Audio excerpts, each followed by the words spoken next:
Sion railway पूल 1 August पासून बंद होणार आहे। 30 जुलैच्या मध्यरात्रीपासून पूल हा बंद होणार आहे। जुना पूल तोडून पुन्हा नव्याने पूल बांधण्यात येणार आहे। पर्यायी पादचारी पुलाचा वापर करण्याचं आवाहन करण्यात आलेलं आहे।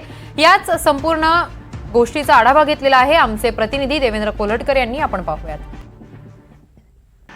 मध्य रेल्वे मार्गावरील सायन रेल्वे स्थानकालगत असणारा ऐतिहासिक ब्रिटिशकालीन पूल जो आहे तो अखेरकार पाडण्यात येणार आहे। 1 ऑगस्ट पासून या पुलावरील वाहतूक संपूर्णतः बंद करण्यात येणार आहे। जवळपास 112 वर्ष जुना हा पूल आहे आणि त्यामुळेच जीर्ण अवस्थेत असलेल्या या पुलाचं पाडकाम करण्यासाठी 1 तारखेपासून या पुलावरील वाहतूक जी आहे ती संपूर्णतः बंद करण्यात येणार आहे।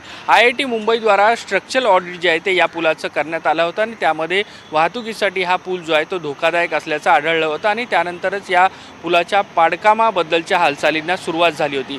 मात्र ज्या काही तारखा याआधी जाहीर झाल्या होत्या त्याला इथले स्थानिक लोकप्रतिनिधी असतील, स्थानिक लोक असतील, त्यांनी विरोध केला होता। 10वी-12वीच्या बोर्डाच्या परीक्षा होत्या किंवा विविध कारणामुळे स्थानिकांनी देखील विरोध केल्यानंतर काही काळ जे आहे ते या पुलाचं पाडकाम जे आहे ते स्थगित करण्यात आलं होतं। मात्र आता 1 तारखेपासून या पुलाच्या पाडकामाच्या कामाला सुरुवात करण्यात येणार आहे आणि त्यामुळे जे आहे ते इथलं वाहतूक जी आहे ती थांबवण्यात येणार आहे। टप्प्याटप्प्याने याचं पाडकाम जे आहे ते केलं जाणार आहे। साधारण 2 वर्ष जे आहेत ते लागणार आहेत या पुलाचं पूर्ण काम होण्यासाठी। मात्र असं असल्याने हा पूल बंद झाल्यामुळे पूर्व आणि पश्चिमची कनेक्टिव्हिटी जी आहे ती तुटणार आहे आणि स्वाभाविक आहे मुंबईकरांना जो आहे इथल्या वाहतूक कोंडीचा सामना करावा लागणार आहे। मुंबई महानगरपालिका असेल, वाहतूक विभाग असेल, रेल्वे असेल यांच्या मार्फत आता हे पुलाचं पाडकाम जे आहे ते केलं जाणार आहे आणि नागरिकांच्या वाहतुकीसाठी किंवा त्यांच्या रहदारीसाठी आता पर्यायी मार्गांचा वापर जो आहे तो मुंबईकरांना, वाहतूकदारांना करावा लागणार आहे।